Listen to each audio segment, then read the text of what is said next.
Hello mga kabards, walang customer. May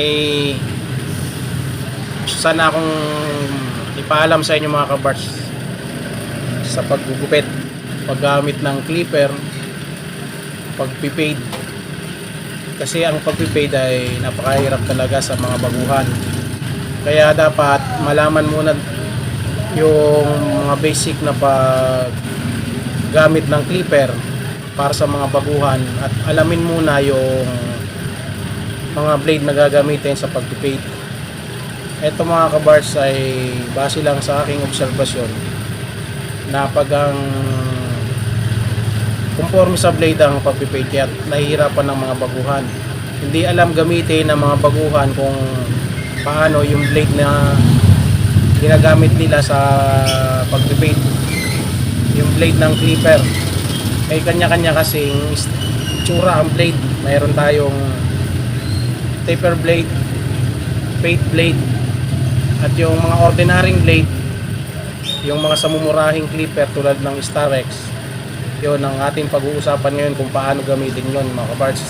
Katulad nito, ang paid blade. Ang paid blade mga kabards ay yun na nga, ito ang kalimitang ginagamit natin sa pag-paid. Ito ang paid blade ng clipper. Ayan, straight siya, nakadiretso. Ayan. Ngayon, kung sa hindi nakakaalam mga baguhan, iba-iba ang way ng paggamit ng blade ng clipper kung paano. Ito ay pag ginamit mo tong paid blade, talagang mapipaid siya, manipis ang magiging resulta. Kapag hindi mo gamitin, mahirapan ka mag-paid, tataas ang pagkaka-paid mo, maghahabol ka na maghahabol. Kasi to, ang C-motion nito ay hindi gaano na kukuha yung pagkaka-blend. Ito kasi ang basihan dyan eh. Pag kasi C-motion, tulad nito, C-motion dapat i-C mo siya curve. Ngayon, hindi mo siya may C-motion maigi kasi hindi siya nakabilog. Mamaya papaliwanag ko bakit. Pag ipinit mo siya, obserbahan nyo, hindi siya gaano magsisi kasi nga wala. Bali, ang mangyayari, pupud pa rin siya. Wala siyang blend, kumbaga. Kaya, yung iba siguro nahihirapan mag-fade, tumataas kasi nga nauuka na nahabol. Kasi pagka di ka gamay na itong fade blade na to, talaga maghahabol ka, tataas ang pagkaka-fade mo. Ayun ang kaya ang paggamit nito ay kailangan wag mong hayaang padiretso, kasi pag pinadiretso mo siya, pupud talaga siya. Kailangan tansyado, pa-taplis lang na ganun. Kasi nga wala siyang curve, hindi siya nakakurba. No, pero maganda pang fade to. Talagang fade siya, upod. Kaso wala siyang gaanong blend. Hindi mo siya mabiblend kasi nga gamayan talaga kung paano mo i-blend. Yun. Dumako tayo doon sa isang talim. Ang isang talim ay taper blade. Tawag doon, tawag din na yun. Sa mga hindi pa nakakaalam, ang tawag sa taper blade ay eto, may mga ngipin siya na nakaano rito. Kumbaga, may mga guide siya. Ayan o. At pakurba siya. Pabilog. Obserbahan nyo, ayan, pabilog siya o. Kaya ito, maganda to, ipang blend. Ito ang pang blend ng pag-fade. Kung ito ay magagamay nyo rin, mas maganda kaysa fade blade. Kasi to, kahit hindi mo to easy motion, itutok mo lang siya ng gano'n ng pag-fade, kaya niya. Obserbahan nyo, kaya niyang i-blend. Ayan o. Tsaka pag yan, kahit patutok, nakapokus na gano'n, nakatutok, lalo pagka na-adjust mo gano'n. Ako pag nagagamit ako nito, nakatutok na gano'n pag fade ko, may blend mo siya. Di tulad nung fade blade, pag itinutok mo yan, wala siyang, wala, ang layo. Malayo ang agwat pagka pinid mo ganun. Hindi siya nagkakaroon ng blend di tulad ng taper blade. Ayan. Mas madali siya ang ibang C-motion. Ayan. Ayan ang mga kaibahan ng mga din dalawang to. Ngayon mayroon pa tayong isa. Yung isa naman ay pang yung mga nabibili sa murahing clipper. Kung mapapansin nyo, yung pag bumili kayo, nakabili na kayo ng mumurahing clipper, yung mga Starex na clipper na hindi naman nagagamit, may ng klase. Ito yon. Ito ay halo. Mix siya ng fade blade tsaka taper blade. May gatla rin siya na maninipis. Ayan. Mas maganda tong gamitin sa dalawa. Ito ang ginagamit ko pang fade, mas mabisa. Mas maganda ipang tawag ng pang blend, pang C-motion kasi maiksi ang niya, kurba, maiksi. Ayan. Mas mabilis to pang ayan lumiliko agad siya. Saka yan pansinin nyo, liko. Mas maganda to ipang blend ayan Mas maganda pang C-motion. Umpisa ka ng paganyan bago C. Ayan Mas mabilis to, kaya ito ang the best kong gamitin pag nagpe-fade. Kasi ang taper, ang ito pala fade blade, hindi mo siya may C-motion ang layo, uka pa rin siya ayun tulad ng C-motion, ang layo, uka hindi siya sumasabay kasi nga diretso to. Kagandahan lang na ito pag ginamit sa zero, kasi pag siniro mo siya, pag ganun lang, tapos pag kayo mag-guide ka, ito yung may guide na fade. Pero kung rektahang fade, ito mas maganda yung mumurahin na sa galing Starex na blade. Ayan obserbahan nyo, diba? Ang ganda niya kurbang kurba siya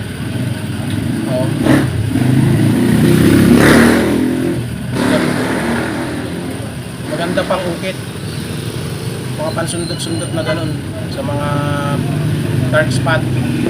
Ito ring taper blade, ayan medyo malayo pero okay pares siya sa pero mas mabilis ipang kurba to kasi nga medyo maikse.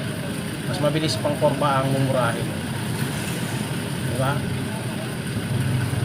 Yun sa mga baguhan dyan, sana may upuhan nyo yung tutorial ko. Siguro naman sa mga sanay nang mag-fade, kung ano nagamit nilang blade, alam naman na siguro nilang gamitin. Pero ako, base sa pag-observe ko niyang tatlong blade na yan, ay ayun ang kanya-kanyang gamit. Pag ginamit mo ang fade blade, kailangan wag pa C-motion ang gamit mo dito, patulak lang, puro patulak. Kasi pag C-motion mo yan, tataas ang fade mo. Kailangan to sa may guide. Kaya yun mga kaparts, panoorin nyo lang ang tutorial ko sa kung paano to gamitin mga to. Yun. Ito, taper blade, fade blade, at ito yung sa mumurahin, mix blade ng to. Halo sila, may pagka-taper, may pagka-fade. Ayan. Yung mga kaparts, iba-ibang yan. Kung obserbahan nyo na lang naka-C-motion na siya halos ayan ganda Kaya pag ginanyan mo yan, maganda pang C-motion, mumurahin. Yun mga kabards. At ito, mahaba, malayo pa. Yung pang niya, hindi siya makakasi. Mauuka ang pagkakasi niya. Magiging halos manipis masyado. Tulad ng taper. Ayan. Mga pang C-motion yan. Kaya yan mga kabards, panoorin nyo ang pag-sample natin. Hindi ko lang gaanong napaklarado yung pagkaka-video, pero siguro naman mapapansin nyo kung gaano kaibahan ng pag-fade. Yun mga kabards.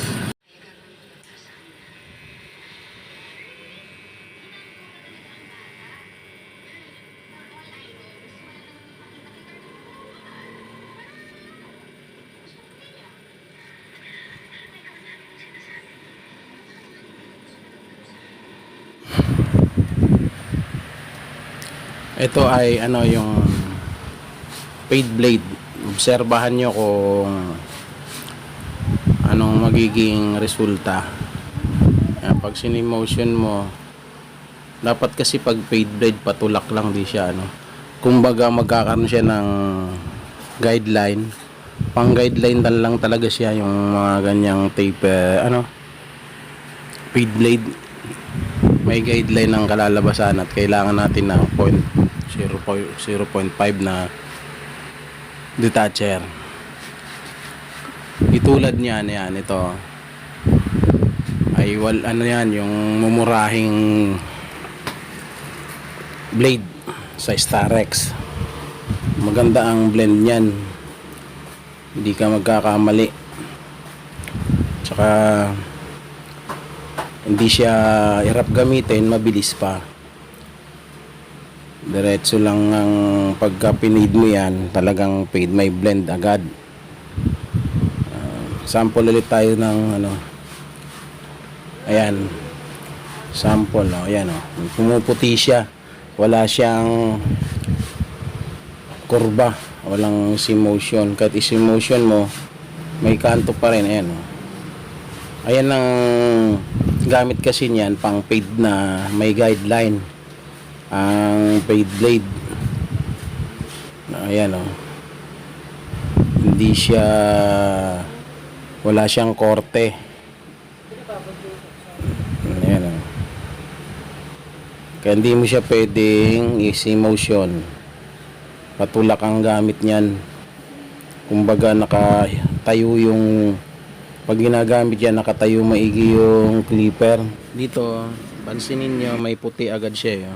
Fade blade ang gamit, pumuti. Ayan, balik sa ano, ayan, obserbahan nyo may puti, pumuputi siya masyado, wala siyang blend. Kaya nasa paggamit na yon kung magagamayin nyo na may blend. Kaya gagamayin natin ang ating mga blade. Ayun o, ayun ang resulta. Ano tayo sa kabila, ayan, fade blade pa rin. Ano yung resulta, ayun o, bali naka ano, open ang lever niya, pasundot-sundot lang ang way. Yun, obserbahan nyo yung isa, ipipade natin ng naka-open din, pero mabilis. Ayan, maganda ang blend niya, wala siyang kanto. Ayan ang kaibahan ng fade blade tsaka yung mumurahin. Ang fade blade ay maraming proseso pa sa pagpipade niya. Kailangan mo nang i-step by step yan. Di tulad ng mumurahing blade, rektahan, mas madali. Kaya niya i-rekta. Napipade sa talaga siya. Dito, observe nyo ang pag-way ng ano. Pag motion, di siya gaano makasisi. Ano, tulad yan. Pag itinodo mo pag yan, tataas, puputi. Nagkakaroon siya ng kanto pag fade blade ang gamit. Pag sinimotion mo, ganun pa rin. Hindi siya maalis ang pagkakaroon ng dark spot. Kaya yan ang ano, matagal siya makapag-fade kasi nga may dark spot pa siya. Habulin mo pa ng 0.5 yan ng guide.